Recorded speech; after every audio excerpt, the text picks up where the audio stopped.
You done? Rinse with water. Don't swallow it. Spit it out, okay? Spit it out. As you can see, we are in the dark. So last night we did have some strong storms come through yet again and slam us. So I was actually knocked out. Harley, it woke up Harley. It was about 11 o'clock. And she said, Mama, the wind, the wind, the wind. So I literally jumped out of bed. I had a horrible headache. But that's why I had fallen asleep. Once I was out. But I jumped up out of the bed, run in here, looked out the windows. The sun tarp had already been torn down. This is about 11 o'clock. And the wind was absolutely insane. So I started yelling at all the kids to get up. Most of them, a couple of them were already up. I put them in the hall, grabbed blankets and pillows, threw over them. Literally about as fast as it come, it was kind of gone, but we are still without power. So we've been using our Patriot battery bank just to get us through this morning. It is still a little cool outside. We're about 12 hours without power. However, the refrigerators and stuff are still fine right now. We have been using, like I said, the Patriot. You can see we have some cords out. This was already charged 100%. So in order for us to do videos and stuff like that on the computer, we're able to pull that out and get some work done. But we have just been using some lanterns that we have, a couple of flashlights, and just kind of making it for right now. Pulling out bottles of water to brush teeth. And since we've been 12 hours without power, y'all know what that means, that the commodes can get real stinky real fast with 8 people being in the house. So I did just take a mixing bowl, just a bowl, went out to the pool, and the pool water was really, really dirty because we actually just treated it after the last flooding that we had kind of messed up the balance a little bit, and we had to treat it. And when that happens, the water gets really nasty for a couple of days before it clears up. So the water of the pool is actually really, really nasty right now. But we have access to plenty of water that I'm able to just put in the back of the toilet so that we can just flush the toilets as needed.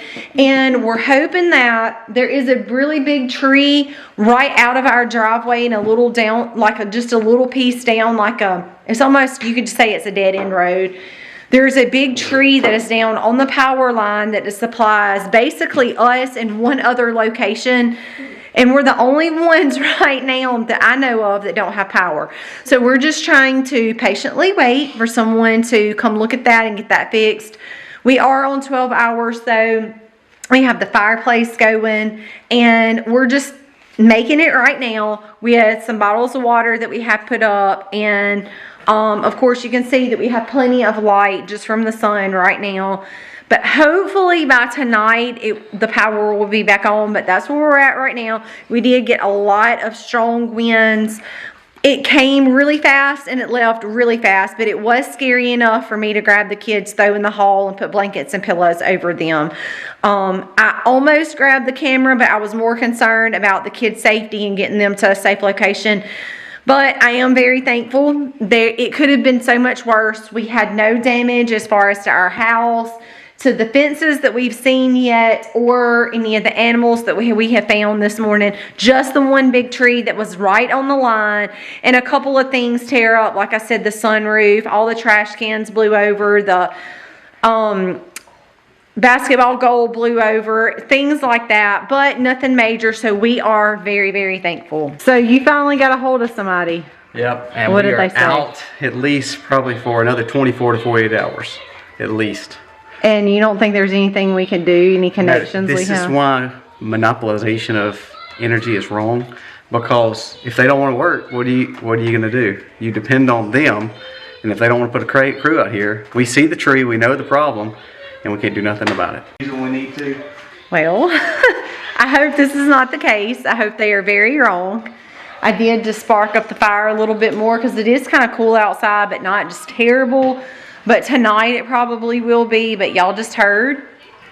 That's what they're telling us right now, that we won't have power all day today or all day tomorrow, which is not that big of a deal. It's just very inconvenient. And I do have a couple of things that I can cook on.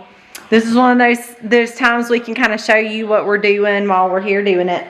I can plug up I have a little double eye burner that's electric that I can plug up to cook on, whether it's boil water or warm stew up or get something out of my cans, you know, whatever. I have a way to warm up food. We do have several gas things.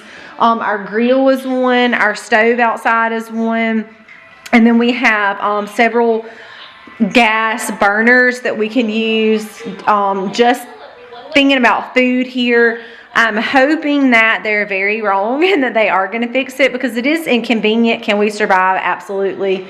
It's just a little inconvenient, you know, so who knows? I don't know if I'll be able to get this video out today or tomorrow, depending on, you know, what we see with the batteries or whatever. But right now it is what it is. There's nothing we can do about it. We're just going to hope and pray that it comes on sooner than later. And if it doesn't, we're just going to sit here and make it work and make the best of it until tomorrow night. Illinois, Western Kentucky, 8 to 10 inches is going to be possible. Maybe even around. Well, you know what that means, y'all. The TV finally come back on. We finally got power again. It's about 4:30 in the afternoon. We're catching up on the news. Harley turned on Ryan Hall, y'all. And we've been able to see some of the flooding that has come out. We have not had a whole lot of access to news and news channels to see a lot of what's going on, other than just what's on our phone. And to be completely honest with you, I've deleted a lot of stuff off my phone that I just don't get on and look at the news and stuff anymore. Colby really does all of that, but Ryan Hall, y'all, just showed us a lot of pictures of a lot of flooding and places.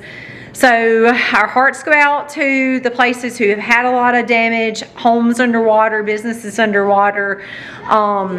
We do have some flooding problems here, but thankfully it has never been to that extent. It just mainly floods the pastures and the yard, our hunting fields and stuff like that. So for all the people who have lost homes, home damage, business, cars, you know, those things, y'all remember to pray for them, all of those people that have been affected. I do want to show y'all some of the tree damage that we had.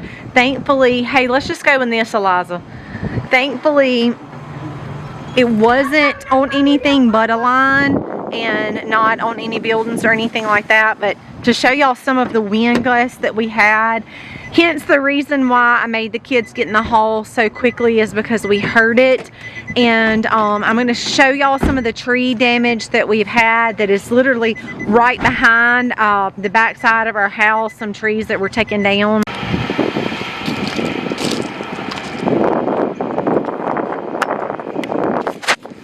This is the run that y'all see that we literally just loaded up the cow in. By the way, we did get him. The plan worked perfect. You see the boards that we were able to push behind him. Plan worked perfect, but now we have a tree down right here. So this is something that's, you know, slowly over time we're just going to have to clean up. There's some trees down over here in this area. You can see some, that is a tree. Yeah, I can't tell if that's a tree or a limb, but for sure, just stuff that's going to have to be cleaned up. There's lots of limbs and stuff down everywhere.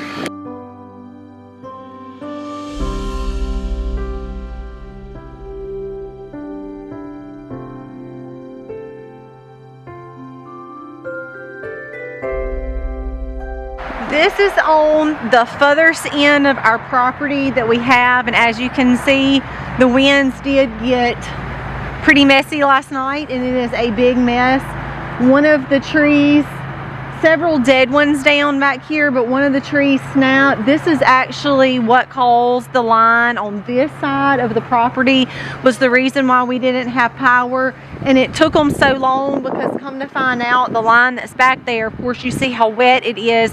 They couldn't get a truck back here, and I mean there's just water holding all over in that ditch, and they had to get actual linemen back here to climb up because they couldn't get a truck back here because of all the wood that is down. And I actually don't even think y'all can see the extent of the damage back in the back from the amount of wind that we had. But like we said, all of our building structures, our vehicles, our fencing that we could see so far that's got our animals in it is all okay. There is some trees down and stuff like that that will have to be cleaned up over time, but we're so thankful. It could be so much worse, so we're just counting our blessings and very thankful that the strong winds that come through kind of on this side of our property basically just took trees down that really wasn't near anything that would have caused major damage. So we are so thankful. Just going to give y'all an update there on the storms that come through our area last night, and it was a little scary. We did, like I told y'all, we did grab the kids up and get in the hall because we heard these winds come through, and it always seems to happen in the middle of the night, but we're so very thankful that we're okay. All of our property is okay. But y'all, please do remember to pray for those that have been affected by these storms that are coming through. Guys, thank you so much for watching. God bless and happy homesteading, y'all.